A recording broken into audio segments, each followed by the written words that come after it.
Hello friends, welcome to Study Stage. तो आज की वीडियो में हम लोग तापमान का माप करना सीखेंगे, यानी टेम्परेचर को मेजरमेंट करना सीखेंगे। जैसे कि थर्मामीटर जो होता है वो तापमान का माप किया जाता है थर्मामीटर से।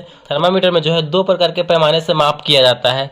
एक थर्मामीटर होता है जो मेनली डॉक्टर लोग यूज़ करते हैं, जो घर में भी बहुत सारे लोग यूज़ करते हैं, जिसमें जो है डिग्री सेल्सियस और फ़ारेनहाइट दोनों दिया रहता है। दोनों का प्रयोग यहाँ पे किया जाता है। तो इनको जो है आज की वीडियो में हम लोग डिग्री सेल्सियस से फ़ारेनहाइट में और फ़ारेनहाइट से डिग्री सेल्सियस में तापमान को बदलना सीखेंगे। जैसे कि अगर मान लेते हैं जिस समय हम ये वीडियो बना रहे हैं उस समय जो है बाहर जो है अभी फिलहाल बाहर का टेम्परेचर है वो 40 डिग्री सेल्सियस है।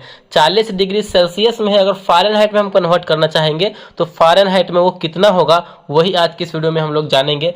सबसे पहले तो आपको समझना होगा डिग्री सेल्सियस और फ़ारेनहाइट के बीच संबंध क्या होता है। ठीक, तो डिग्री सेल्सियस को हम इससे सूचित करते हैं और डिग्री फ़ारेनहाइट को हम इससे सूचित करते हैं। डिग्री सेल्सियस सी से और डिग्री एफ से फ़ारेनहाइट। ठीक, और यहाँ पे डिग्री सेल्सियस और डिग्री फ़ारेनहाइट के बीच का संबंध क्या होता है, C/100 इक्वल टू F-32/100। यानी इस संबंध से आप क्या कर सकते हैं, इस रिलेशनशिप से आप डिग्री सेल्सियस को फ़ारेनहाइट में या फिर फ़ारेनहाइट को डिग्री सेल्सियस में कन्वर्ट कर सकते हैं। अगर ये फॉर्मूला आपको एक तरह से याद है, ये फॉर्मूला ही है, अगर ये आप याद कर लेते हैं तो, या फिर अच्छे तरीके से समझ लेते हैं तो चलिए, जैसे कि यहाँ पे हम ले लेते हैं 40 डिग्री सेल्सियस को।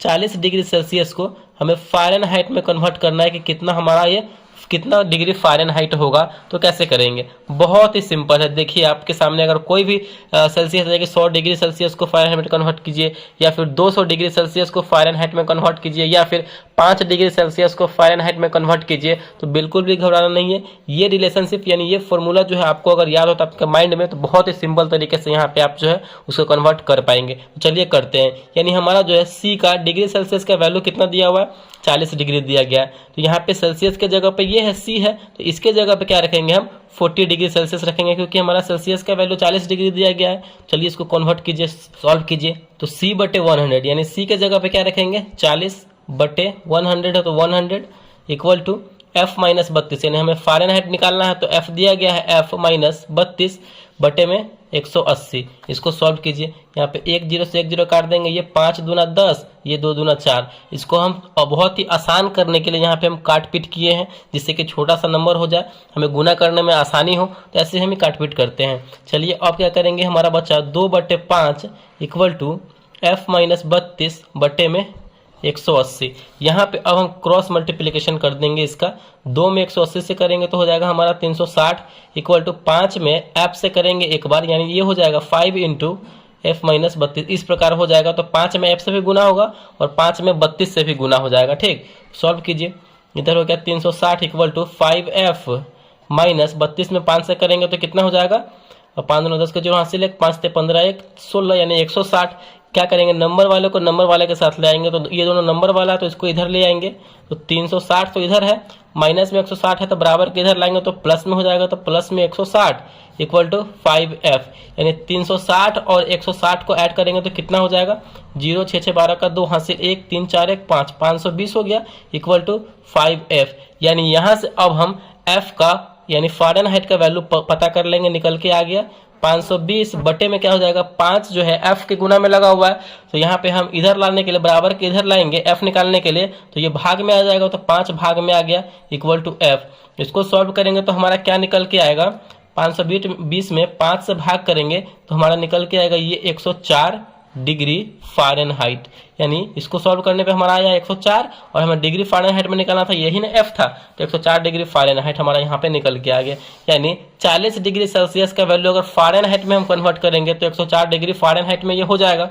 बहुत ही सिंपल तरीके से यहाँ पे हमने जो है डिग्री सेल्सियस को फ़ारेनहाइट में कन्वर्ट कर दिया है। अगर आपसे बोला जाए कि अगर फ़ारेनहाइट को डिग्री सेल्सियस में कन्वर्ट करना है तो कैसे होगा, बिल्कुल सिंपल सा फंडा है। देखिए इधर हम यहाँ पे आपको करके बताते हैं कि कैसे होगा। जैसे कि ले लेते हैं 212 डिग्री फ़ारेनहाइट को हमें सेल्सियस में कन्वर्ट करना है, तो कैसे होगा, कीजिए। 212 डिग्री फ़ारेनहाइट को सेल्सियस में कन्वर्ट करना है कि कितना डिग्री सेल्सियस होगा फ़ारेनहाइट को, तो करके देखते हैं। बिल्कुल यही फॉर्मूला लगेगा हमारा, क्योंकि सेल्सियस और फ़ारेनहाइट के लिए दोनों सेम रिलेशनशिप है, तो यही लगेगा।